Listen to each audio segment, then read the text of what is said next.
Brother and sister. A brother took his sister by the hand and said, "Since our mother is dead we have no more happy hours, our stepmother beats us every day, and whenever we come near her she kicks us away.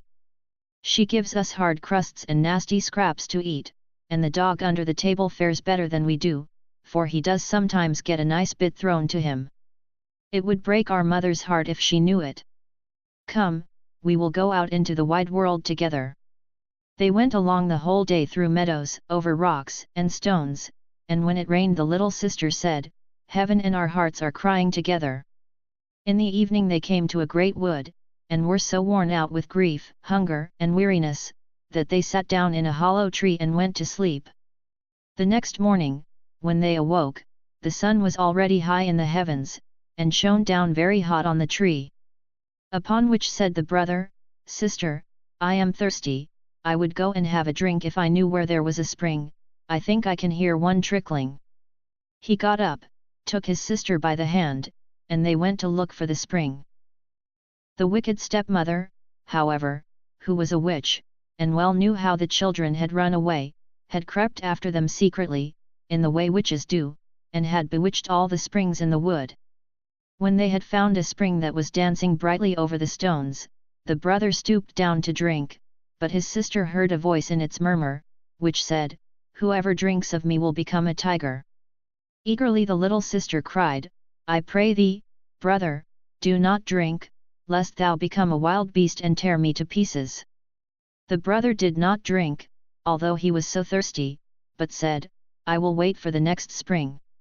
When they came to the next, the little sister heard it say, "Who drinks of me will become a wolf, who drinks of me will become a wolf," and cried out, "O brother, I pray thee do not drink, lest thou become a wolf and eat me up."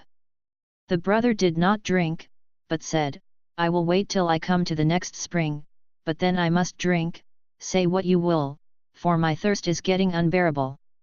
And when they came to the third spring, the little sister heard a voice in its murmur, saying, "Whoever drinks of me will become a roe," and she cried, "O brother, do not drink, I pray thee, lest thou become a roe and run away from me." But the brother had already knelt down by the stream, stooped down, and drank of the water. And as soon as the first drop touched his lips, there he lay a white roe. The little sister cried over her poor bewitched brother, and the roe cried also as he rested mournfully beside her. At last the maiden said, "Never mind, dear roe, I will never forsake you." So she took off her golden garter and put it round the roe's neck, then pulled some rushes and wove them into a cord. To this she tied the little animal and led him on, and they both went still deeper into the wood. When they had gone a long way, they came at last to a little house, into which the maiden peeped, and as it was empty, she thought, "Here we may stay and live." So she made a pretty bed of leaves and moss for the roe, and every morning she went out and gathered roots, berries and nuts for herself, and for the roe she brought tender grass, which he ate out of her hand, and played about and was very happy. In the evening, when the little sister was tired and had said her prayers, she laid her head upon the roe, who was her pillow, and went sweetly to sleep, and if her brother had only kept his proper shape, they would have led a very happy life. They had lived alone in this way during a long time, when it happened that the king of the country held a great hunt in the forest. Through the trees might be heard the blowing of horns, the barking of dogs, and the joyous cries of the hunters, which when the little roe heard he was almost beside himself with delight. "Oh," said he to his sister, "let me go and see the hunt, I can no longer refrain," and he begged hard till she consented. "But," said she, "when you return at evening I shall have shut my door against the wild huntsman, and in order that I may know you, knock and say, 'My little sister, let me in,' but if you do not say so, I shall not open the door." Now off sprang the roe, and was so happy to find himself in the open air. The king and his huntsmen saw the beautiful beast and set off after him, but they could not catch him, for when they thought they had certainly got him, he sprang over a bush and disappeared. When it was dark he galloped up to the little house, knocked, and cried, "My little sister, let me in." And when the door was opened he sprang in, and rested all night on his pretty little bed. Next morning the hunt began again, and when the roe heard the blast of the horns, and the ho, ho, of the hunters, he could not rest, and cried, "Sister, open the door, I must go." His sister opened the door and said, "But mind you must be back in the evening and make your little speech, that I may let you in." When the king and his huntsmen saw the white roe with the gold band once more, they all rode after him, but he was too quick and agile for them. This chase lasted the whole day. At last, towards evening, the hunters surrounded him, and wounded him with an arrow in the foot, so that he was forced to limp and go slowly. One of the hunters, creeping softly after him to the little house, heard him say, "My sister, let me in," and saw that the door was opened and immediately shut to again, so he went back to the king, and told him all he had seen and heard. "We will have another hunt tomorrow," said the king. The little sister was greatly alarmed when she saw her white roe was wounded. She washed off the blood, laid herbs upon the place, and said, "Go now to thy bed, dear roe, and get well." The wound, however, was so slight that the next morning he felt nothing of it, and when he heard the noise of the hunt, he said, "I cannot keep away, I must go, and nothing shall keep me." His sister cried and said, "Now you will go and be killed, and leave me here alone in the forest, forsaken by all the world. I will not let you go out." "Then I shall die here of grief," answered the roe, "for when I hear the sound of the horn, I do feel as if I could jump out of my shoes." So his sister could not do less than open the door with a heavy heart, and the roe sprang out joyfully into the forest. As soon as the king saw him, he said to his huntsman, "Now hunt him all day till evening, but don't do anything to hurt him." When the sun was set, the king said to his huntsman, "Now come and show me the little house you saw in the wood." And when he was before the door he knocked and cried, "Dear little sister, let me in." Immediately the door opened, the king entered, and there stood a maiden more beautiful than anyone he had ever seen. The damsel was frightened when she found there had come in, not her roe, but a man who wore a golden crown on his head. But the king looked kindly at her, took her hand and said, "Wilt thou go with me to my castle, and be my dear wife?" "Oh yes," answered the maiden, "but the roe must come with me, for I cannot forsake him." The king replied, "He shall remain with you as long as you live, and shall want for nothing." At this moment he came springing in, his sister tied the cord of rushes round his neck, led him with her own hand, and they all left the little house together.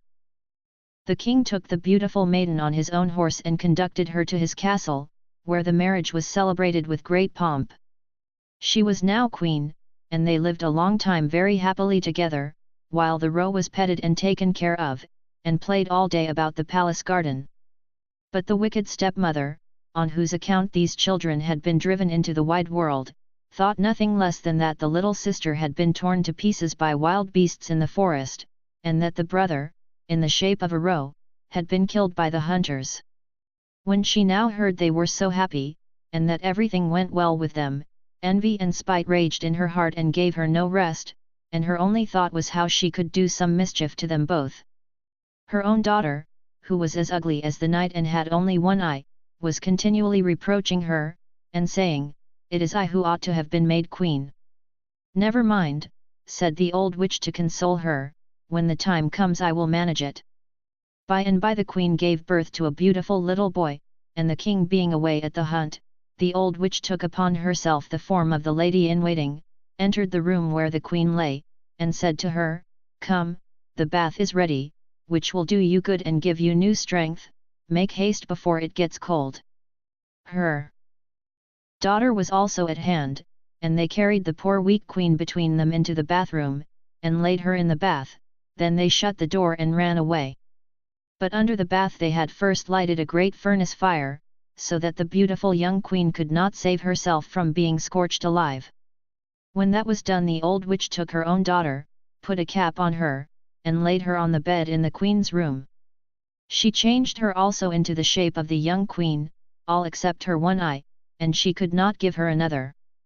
But in order that the king might not observe it, she was obliged to lie on that side where there was no eye.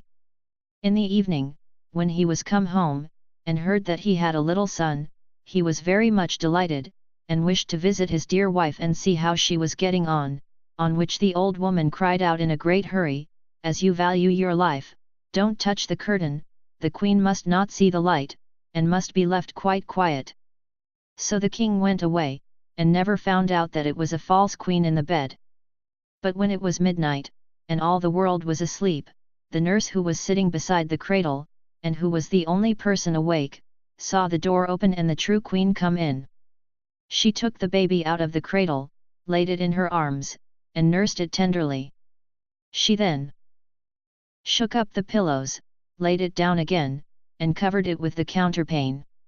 She did not forget the roe either, but went into the corner where it lay, and stroked it gently. After this she passed out, quite silently, through the door, and the nurse inquired next morning of the sentinels whether anyone had gained entrance into the palace during the night, but they answered, "No, we have seen nobody." She continued to come in the same way for several nights, though she spoke never a word. The nurse always saw her, but never dared to mention it. When some time had passed, the queen at last began to speak, and said, "How is my baby? How is my roe? I can come again twice, then forever must go." The nurse could not answer her, but when she had disappeared she went to the king, and told him all about it, upon which he cried, "What does it mean? I will myself watch by the child tonight." In the evening he came to the nursery, and there at midnight the dead queen appeared, and said, "How is my baby? How is my roe? I can come but once more, then forever must go." And nursed and fondled the baby as before, then vanished. The king did not dare to address her, but watched again the following night. This time she said, "How is my baby? How is my roe? I can come but this once, then forever must go." Upon which the king could no longer contain himself, but sprang forward and cried, "Thou canst surely be no one but my own dear wife." She replied, "Yes, I am thy dear wife," and as soon as she had spoken these words she was restored to life, and became once more fresh and blooming. Then she related to the king the crime committed on her by the old witch and her ugly daughter, whom he at once commanded to be brought to judgment, and had sentence passed upon them. The daughter was taken forth into the woods, where the wild beasts tore her in pieces, and the witch was burnt. And behold! As soon as there was nothing left of her but ashes, the white roe became changed again and resumed his human form, so they all lived happily together till the end of their lives.